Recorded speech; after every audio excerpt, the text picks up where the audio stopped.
අපි කතා කරන්න යන්නේ වෛරස් ගැනනේ. අපි මෙහෙම කරමු. වෛරස් ඉස්සෙල්ලාම එයාව එළියෙන් බලලා ඊට පස්සේ වෛරස් එකක ඇතුළට ගිහිල්ලා කතා කරමු. හරි. ඉස්සෙල්ලාම ඔයා වෛරස් එකක් එළියෙන් බලද්දී ඔයාට උගේ හැඩේනේ බලා ගන්න පුළුවන්. සාමාන්‍යයෙන් මේ වෛරස් වලට ළමයි එක හැඩයක් කියලා නෑ. හැඩ කිහිපයක් තියෙන්න පුළුවන්.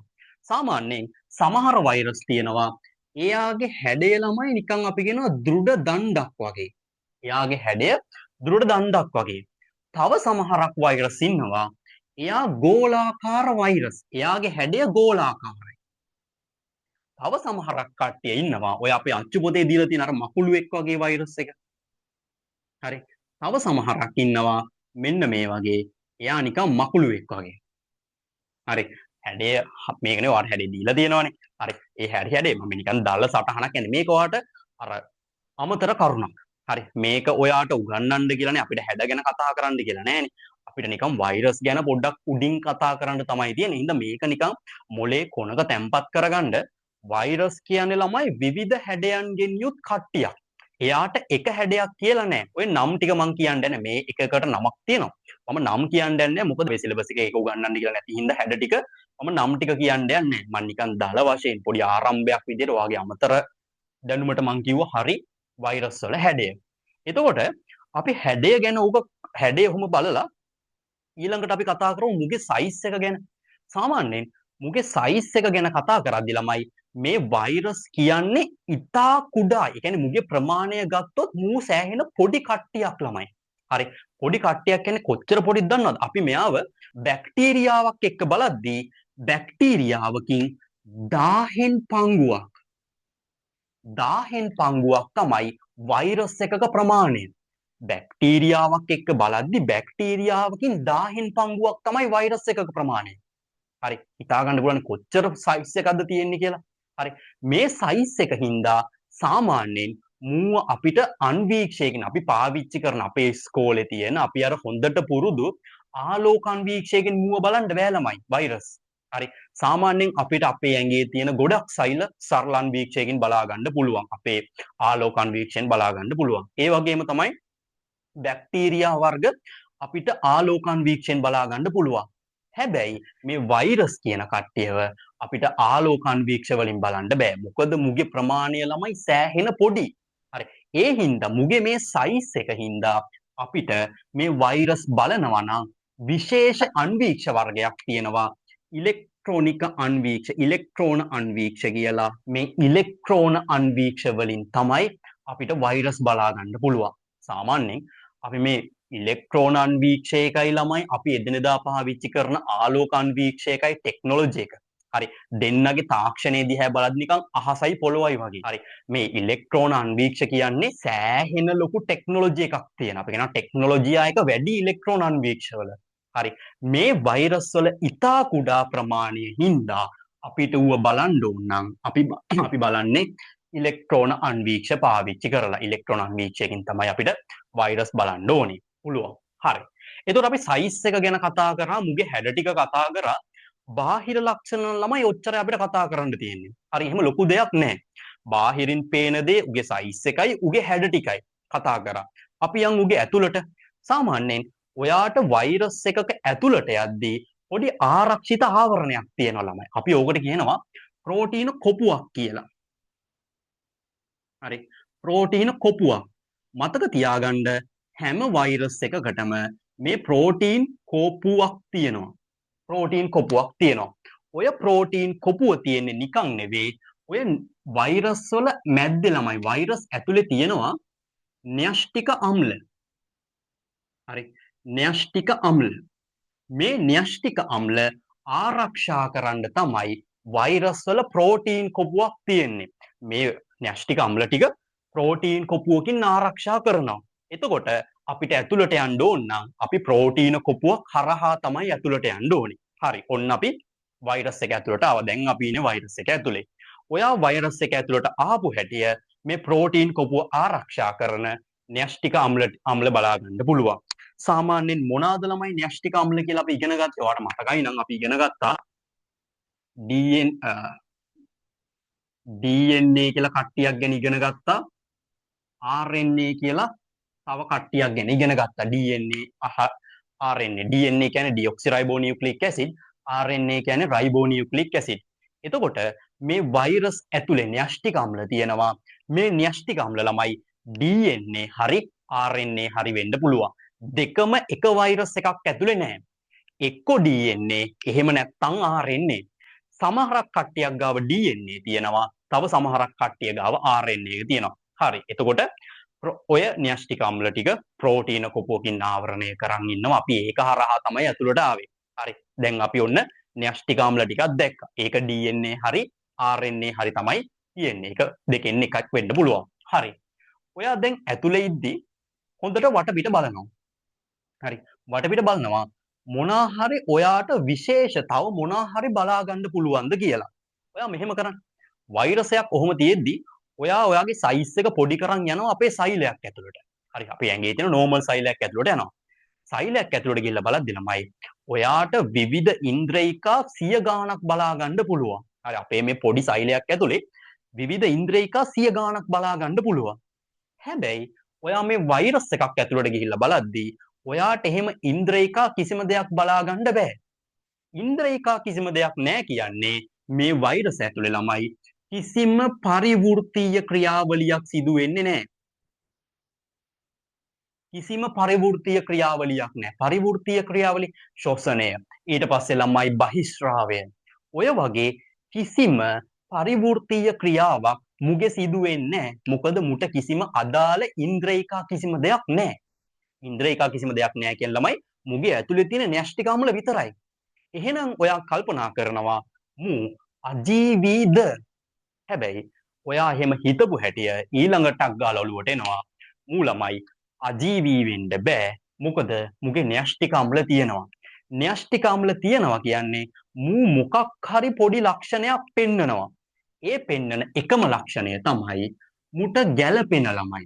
හරි. මුට ගැළපෙන සජීවී ධාරක සෛලයක් හම්බ වුණාම මුගේ කට්ටිය වැඩි කරගන්නවා. ඒ කියන්නේ අපි කියනවා මූ ගුණණය වෙනවා කියලා. හරි. ධාරක සෛලයක් ඇතුලේ මූ ගුණණය වෙනවා. ඕක අපි තේරෙන භාෂාවෙන් කිව්වොත් ධාරක සෛලයක් හම්බුනහම මූ ළමයි උගේ ඇතුලේ ප්‍රජනනය කරනවා. හරි. ප්‍රජනනය කරනවා. ඒ කියන්නේ වෛරස පෙන්නන එකම ජීවී ලක්ෂණය තමයි සුදුසු ධාරක සෛලයක් හම්බ වුණාම උගේ ඇතුලේ තව කට්ටිය හදන එක. සිංහලෙන් කිව්වොත් ප්‍රජනනය කරන එක. හරි. එතකොට මූ කිසිම ඉන්ද්‍රියිකාවක් නැහැ. ඒ හින්දා පරිවෘත්තීය ක්‍රියා කරන්නේ නැහැ. හැබැයි මුගේ න්‍යෂ්ටික අම්ල තියෙනවා. ඒ හින්දා හොඳ මුට ගැළපෙන සජීවී ධාරක සෛලයක් හම්බ වුණාම මූ ළමයි උගේ කට්ටිය වැඩි කරගන්නවා. ඒ කියන්නේ ප්‍රජනනය කරනවා. එහෙනම් මූ පෙන්නන එකම ජීවී ලක්ෂණය තමයි ප්‍රජනනය කියන ජීවී ලක්ෂණය. හරි. අපි ওই ප්‍රජනනය වෙන විදිහත් පොඩ්ඩක් බලමුද? සාමාන්‍යයෙන් මූ ළමයි ඔය සෛලයක් තෝරගෙන ඒකේ උඩ මෙහෙම තැම්පත් වෙනවා. ඒකේ උඩ මෙහෙම ඉන්නවා. හරි.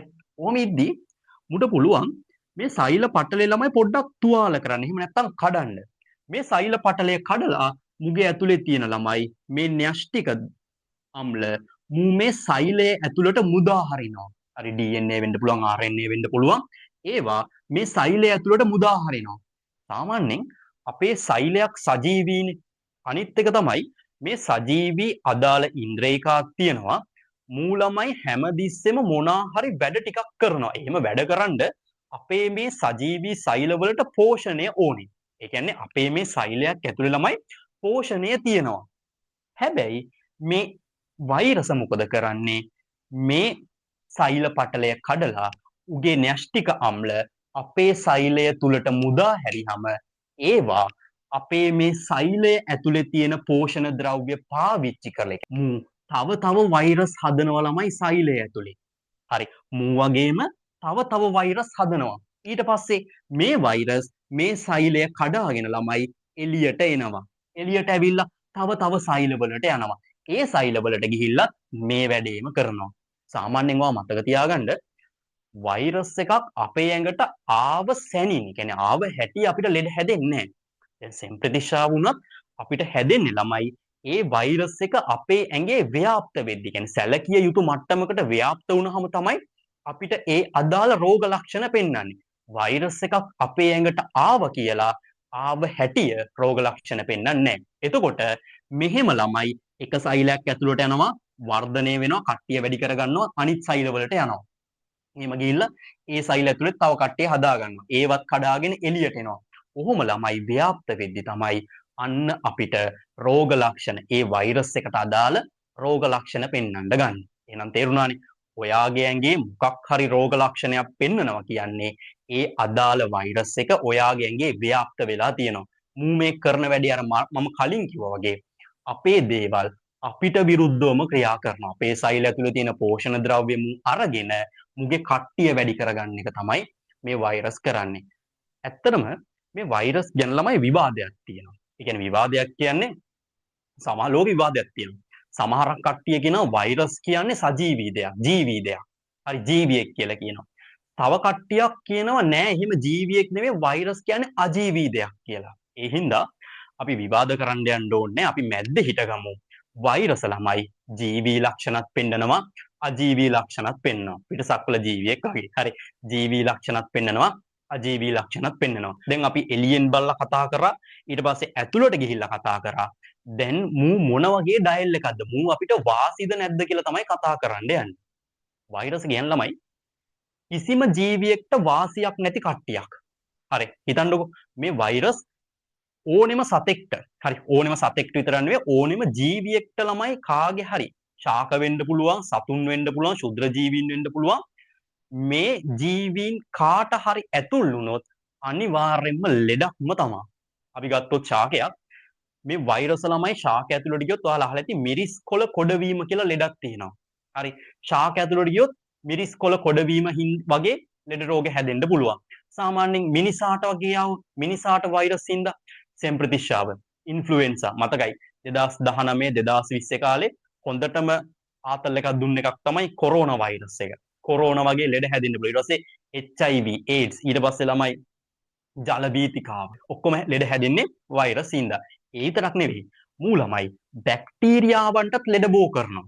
හරි බැක්ටීරියා භක්ෂක වෛරස් කියලා වෙනම කට්ටියක් ඉන්න. ඒවා බෝ වෙන්නේ බැක්ටීරියාවන්ට. හරි මතක තියාගන්න වෛරස් කියන්නේ ළමයි වෛරස් කියන්නෙම ලෙඩ.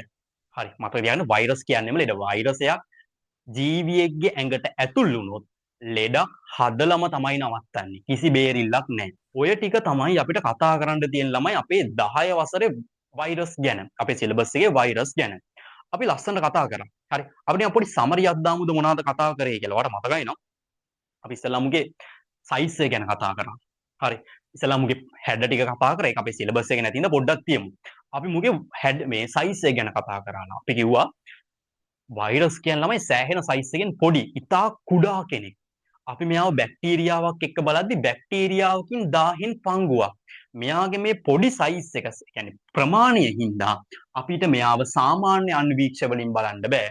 අපි බලනවා නම් ඉලෙක්ට්‍රෝන අන්වීක්ෂයක්ම ගන්න ඕනේ. ඊට පස්සේ අපි ඇතුළට ගියා. ඇතුළට යද්දි ළමයි ප්‍රෝටීන කොපුවක් හරහා තමයි යන්න ඕනේ. ඒ කියන්නේ ප්‍රෝටීන කොපුවක් තියෙනවා මේ වෛරස් එක වටේට. ඇයි ප්‍රෝටීන කොපුවක් තියෙන්නේ? න්‍යෂ්ටික අම්ලවල ආරක්ෂාවට. මොනවාද න්‍යෂ්ටික අම්ල කියලා තියෙන්න පුළුවන්? DNA තියෙන්නත් පුළුවන්, RNA තියෙන්නත් පුළුවන්. දෙකම තියෙනවද එක වෛරස් එකක් ඇතුලේ නැහැ. DNA හරි RNA හරි තමයි තියෙන්නේ. එතකොට වෙන ඉන්ද්‍රේකා කිසිම දෙයක් තියෙනවද නැහැ ළමයි? වෙන ඉන්ද්‍රේකා කිසිම දෙයක් නැහැ. හරි ලස්සනයි, හරි ලේසි. ඒ හින්දා කිසිම පරිවෘත්තීය ක්‍රියාවලියක් පෙන්වන්නේ නැහැ. ශ්වසනය, බහිශ්‍රාවය වගේ කිසිම අර පරිවෘත්තීය ක්‍රියාවලියක් පෙන්වන්නේ නැහැ. එතකොට අපිට හිතනවා මු අජීවීද කියලා. එහෙම හිතෙද්දි මතක් වෙනවා නෑ මුගේ න්‍යෂ්ටික අම්ල තියෙනවා. න්‍යෂ්ටික අම්ල වලින් මු මොකද කරන්නේ ළමයි? සුදුසු ධාරක සෛලයක් හම්බුනාම සජීවී ධාරක සෛලයක් හම්බුනාම මුගේ කට්ටිය වැඩි කරගන්නවා. මුගේ කට්ටිය අපි ජනග්‍රහණය කියමුද බෑනේ. අපි කියනවා වෛරස් ග්‍රහණය වැඩි කරගන්නවා. කට්ටිය වැඩි කරගන්නවා. අපි තේරෙන සිංහල භාෂාවෙන් කිව්වොත් සුදුසු ධාරක සෛලයක් හම්බුනාම මූ ළමයි ප්‍රජනනය වෙනවා. ප්‍රජනනය කරනවා. හරි. හරි. එතකොට මේ වෛරස් ළමයි කොහොමද අපි පොඩ්ඩක් අර ඌ ප්‍රජනනය කරන විදිහත් කතා කරා සෛලයකට ආපුවම ඒ සෛලේ පටලේ කඩලා ළමයි මුගේ මේ තියෙන න්‍යෂ්ටික අම්ල DNA වෙන්න පුළුවන් RNA වෙන්න පුළුවන් සෛලය ඇතුළට මුදා හරිනවා. සෛලය ඇතුළේ මොනවද තියෙන්නේ? පෝෂණ ද්‍රව්‍ය. මේ අරණ්‍යෂ්ටික අම්ල මේ සෛලය ඇතුලේ තියෙන පෝෂණ ද්‍රව්‍ය පාවිච්චි කරලා තව වෛරස් හදනවා. ඒ වෛරස් අන්තිමට මේ සෛලය කඩාගෙන එළියට ඇවිල්ලා තව සෛලවලට ගිහිල්ලා මේ වැඩේම කරනවා. ඒකට තමයි අපි කියන්නේ වෛරස ව්‍යාප්ත වෙනවා කියලා. අපේ ඇඟේ සැලකිය යුතු මට්ටමක් වෛරස් ව්‍යාප්ත වුනහම ඔයාට ඒ වෛරස් එක හින්දා හැදෙන ලෙඩේ රෝග ලක්ෂණ බලා ගන්න පුළුවන්. වෛරස් එකක් ආපු හැටි අපිට ලෙඩ හැදෙන්නේ නැහැ. ටිකක් කල් ගිහිල්ලා වෛරස් එක ව්‍යාප්ත වුනහම තමයි අපිට ලෙඩ හැදෙන්නේ. ඊට පස්සේ මං කිව්වා මේ වෛරස් ළමයි කාගෙන්වත් බේරීමක් නැහැ වෛරස් වලට. ශාකයක් වුණත්, සතෙක් වුණත්, බැක්ටීරියාවක් වුණත් වෛරස් හින්දා ඔයාට අහිතකර තත්ත්වයක් උදා වෙනවාමයි, ලෙඩ බෝ වෙනවාමයි. හරි. ශාකයක් නම් අපි කිව්ව අර මිරිස් කොළ කොඩවීම. සතෙක් නම් මිනිස්සයාට අපි සතෙක් මිනිස්සයාට ඉන්ෆ්ලුවෙන්සා, සෙම්ප්‍රතිශ්ශාව, කොරෝනා මතකයි. ඒඩ්ස් ඊට පස්සේ සෙම්ප්‍රතිශ්ශාව ඊට පස්සේ අපි කිව්වොත් ජලබීතිකාව. ඔය වගේ ලෙඩ රෝග බෝ වෙන්න පුළුවන්. බැක්ටීරියාවන්ට අපි කියන බැක්ටීරියා භක්ෂක වෛරස් කියලා තියෙනවා. හරි. ඒ වගේ වෛරස් බෝ වෙන්න පුළුවන්. මතක තියාගන්න වෛරස් කියන්නෙම මොකද්ද? වෛරස් කියන්නෙම ළමයි මොකක් හරි රෝගයක්, ලෙඩක්. හරි. එහෙනම් අපිට කතා කරන්න තියෙන වෛරස් ටික ඔච්චරයි. වෛරස් ගැන කතා කරන්න තියෙන ප්‍රමාණය ඔච්චරයි. එහෙනම් අපි ටක් ගාලා මේ ටික ලියාගමු. හරි.